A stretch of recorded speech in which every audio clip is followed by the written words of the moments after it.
गुरु हमारे जीवन में ऐसा क्या कर देते हैं जिससे हमारा पूरा जीवन बदल जाता है, हमारा स्वभाव बदल जाता है, हमारे सोचने समझने की क्षमता बदल जाती है, चीज़ों को हम अच्छी तरह से देखने और समझने लगते हैं। पूरा का पूरा ओवरऑल पूरा का पूरा हम बदल जाते हैं, पूरा हमारा जीवन सफल हो जाता है और हम सफल होने के बाद उस गुरु का अपने पूरे जीवन में आदर सत्कार करते हैं, उन्हें बड़ी इज्जत देते हैं। ऐसा गुरु करते क्या है, ऐसा क्या जानते हैं विद्यार्थी के बारे में कि एकदम स्टूडेंट सफल हो जाता है। तो कुछ बातें आज हम करेंगे कि गुरु मतलब क्या।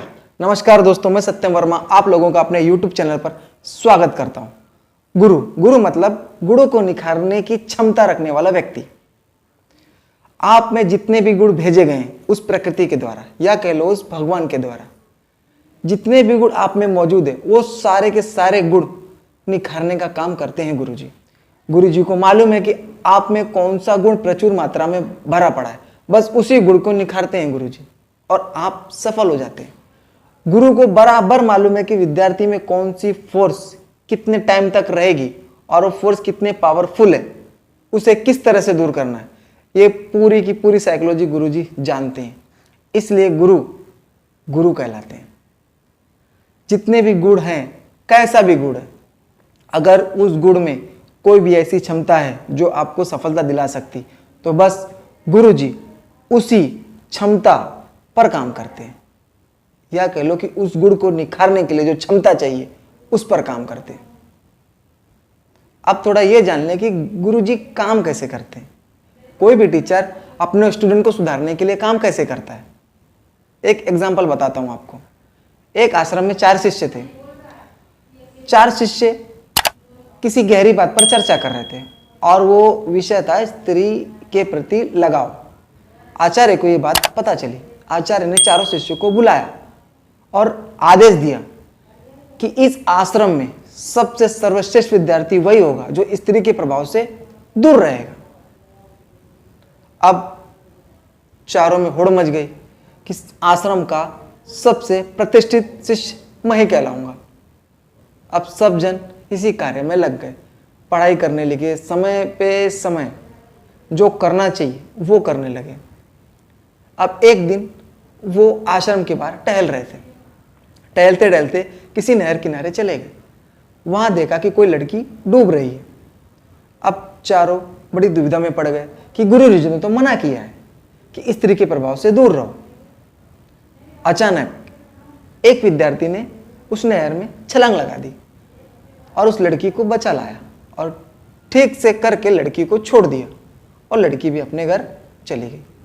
अब बाकी बचे तीनों उस पर इतना चिल्लाए, इतना भड़के कि तुझे समझ में नहीं आता कि गुरु ने कहा था कि स्त्री के प्रभाव से दूर रहना। उसने कुछ नहीं कहा, एक भी टिप्पणी उसने नहीं करी। अब ये ऐसे ही बात करते करते आश्रम पहुंचे। शाम हुई, ये बात पूरी की पूरी गुरु जी को पता चली। गुरु ने उस शिष्य को बुलाया और घोषित कर दिया कि तुम इस आश्रम के सबसे सर्वश्रेष्ठ विद्यार्थी हो। अब सब लोग चकाचौंध हो गए। गुरु जी से पूछा कि आपने तो कहा था कि स्त्री के प्रभाव से दूर रहना है, ये कैसे स्त्री के प्रभाव से दूर होगा। तो गुरु जी ने बताया, मैंने कहा था कि आपको स्त्री के प्रभाव से दूर रहना है।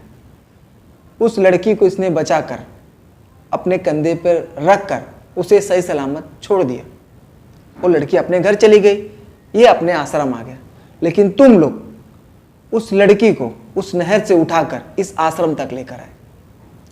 जिस समय इसने उस लड़की को बचाया उसी समय वो स्त्री के प्रभाव से दूर हो गया, छुटकारा मिल गया। अब उस पर स्त्री का फोर्स काम नहीं कर सकता। बस गुरु जी ये जानते हैं कि कौन सी फोर्स कितने समय तक रहेगी और उस फोर्स को कैसे दूर करना है। ये काम सदियों से चला आ रहा है। लेकिन उस समय आचार्य हुआ करते थे और शिष्य भी कम हुआ करते थे। आज ऐसा है कि टीचर्स बहुत ज़्यादा हैं, स्टूडेंट भी बहुत ज़्यादा हैं। तो हर टीचर हर पर्टिकुलर स्टूडेंट पर ध्यान नहीं दे सकता, इसलिए वो आप में प्रेशर करते हैं कि विद्यार्थियों पढ़ लोगे तो फायदा होगा। लेकिन हम ठहरे यार, लगे रहते हैं, पढ़ लेंगे क्या है। और एक बात, गुरु जी मनुष्य में स्थित या विद्यार्थी में स्थित जितने भी इंद्रिय हैं, जितने भी तत्व हैं, उसकी सटीक सटीक जानकारी देते हैं। ये बताते हैं कि अपनी बुद्धि को अपने मन के द्वारा कंट्रोल करने दो। कहने का मतलब ये, मन के कंट्रोल में बुद्धि होनी चाहिए, बुद्धि के कंट्रोल में आप नहीं।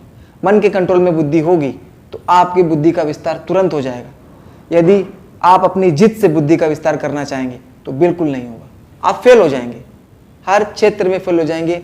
ऐसा कोई नियम ही नहीं है संसार में कि आपकी बुद्धि का विकास हो जाए आपके चाहने के कारण। बुद्धि लेकिन इसी प्रयास में लगी पड़ी है और आज का पूरा स्टूडेंट यही लगा पड़ा है कि मेरे बुद्धि का विकास हो जाए। पहले मन के प्रभाव में आओ, बुद्धि को मन के प्रभाव में लेकर आओ, आपकी बुद्धि का विकास हो जाएगा। धन्यवाद दोस्तों। और हाँ दोस्तों, इस चैनल को सब्सक्राइब कर लीजिए। मैं पूरी की पूरी साइकोलॉजी अपने इस YouTube चैनल पर अपलोड करता हूँ। किसमें कितनी साइकोलॉजी की कमी है, किसकी कितनी साइकोलॉजी ठीक है, यदि आपको जानना है तो आप मुझे कॉल कर सकते हैं। चैनल को सब्सक्राइब कर लेंगे तो मेरे जितने भी वीडियो अपलोड होंगे आप लोगों तक सबसे पहले पहुँचेंगे। धन्यवाद।